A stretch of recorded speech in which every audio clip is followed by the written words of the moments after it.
Hi everybody, I'm Bree the Plant Lady, checking in with part 2 of my last April garden tour before I fly across the world to land in Tasmania and then go on to New Zealand.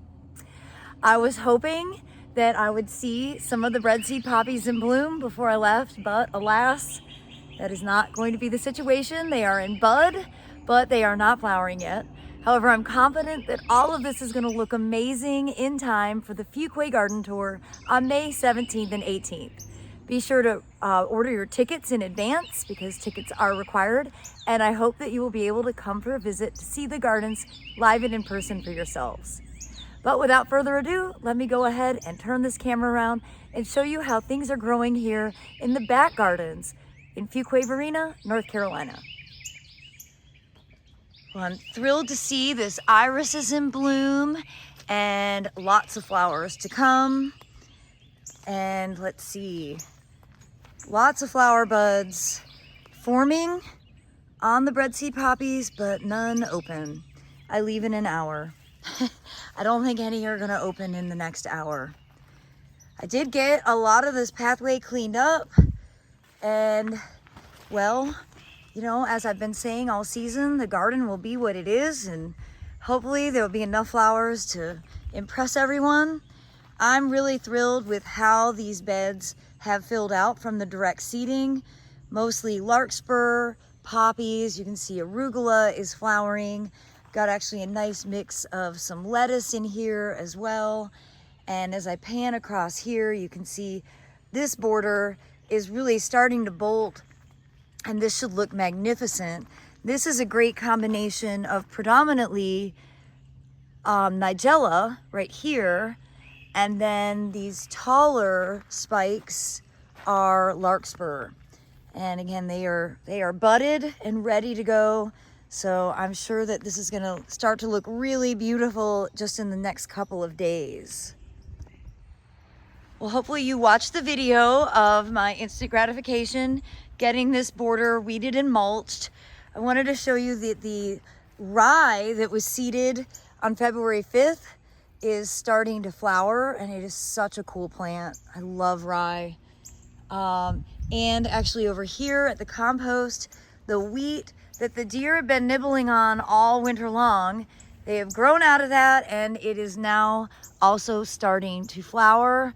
And yes, this is wheat that you can harvest the seed and grind into flour. Same thing with that rye, that is cooking rye to make rye bread from.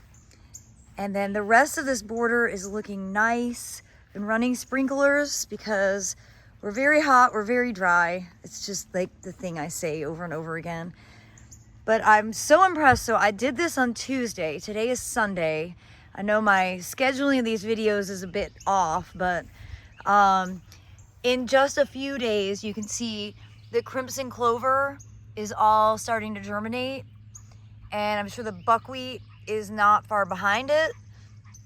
So though I planted this pretty densely, it's overseeded with those cover crops to really help, you know, improve the soil. Those roots act as rototillers.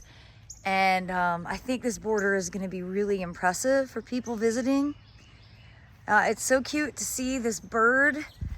I think it's getting nectar maybe, or I don't think there's seeds yet on all these radishes, but the radishes are so lovely when they are in full bloom, which they are blooming right now, really kind of ushering the cottage garden season along.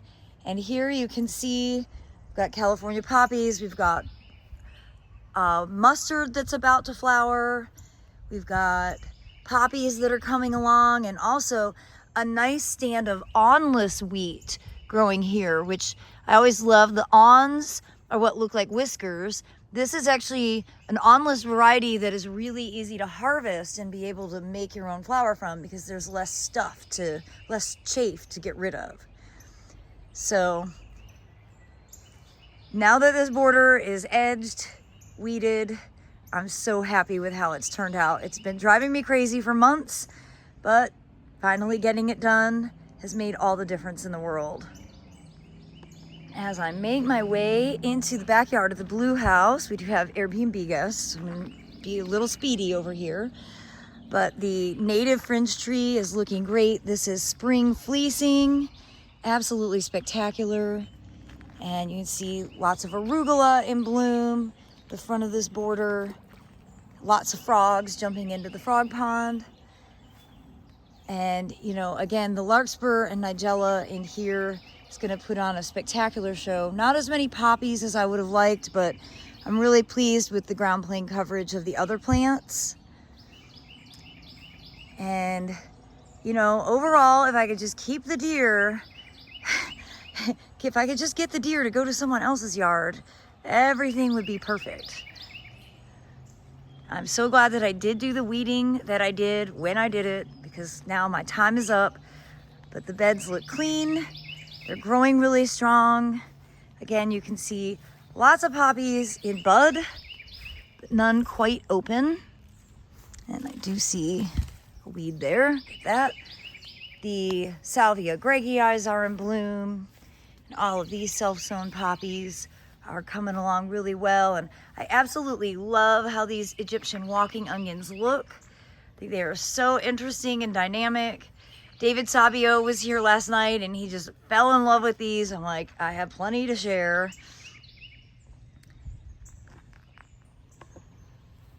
Well, I didn't really get this section weeded, but I have given Aiden a big list of things to do, so he might actually get this tackled. I did clean up this back border and left some of the poppies, you know, but I'm pretty pleased with how all of this has turned out.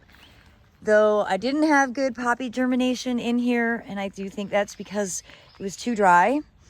The broccoli and cauliflowers that I planted are coming along. The fava beans are growing well. You can see the bananas are growing back out. It's going to be spectacular.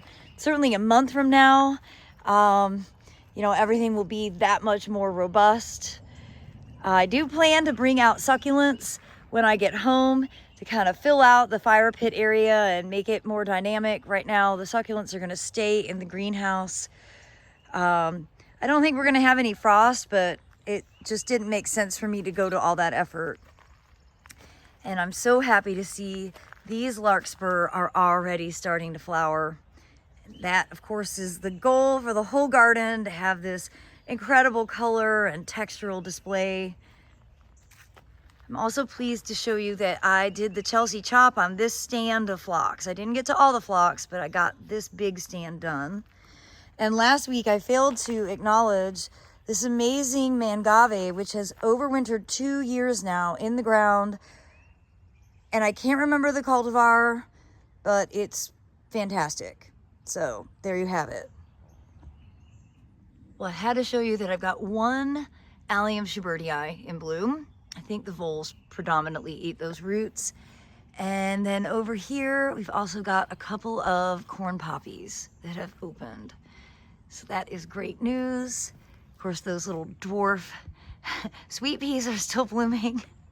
And the irony, thinking that those were going to cover that whole arch.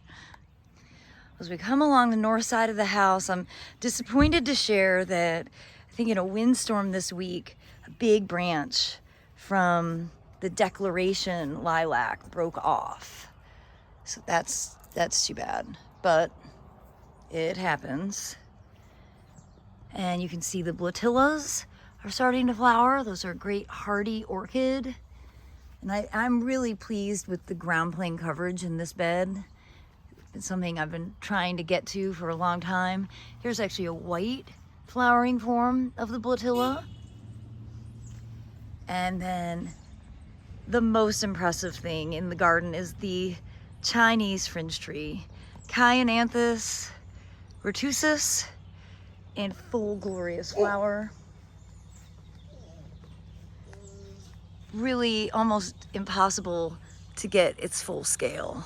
Look at that. It's so incredible. It truly does look like a cloud floating in the sky.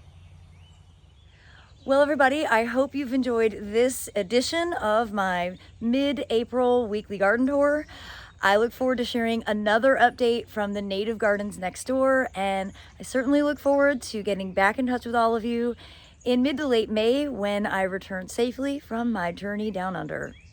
As always, thanks for watching and happy gardening.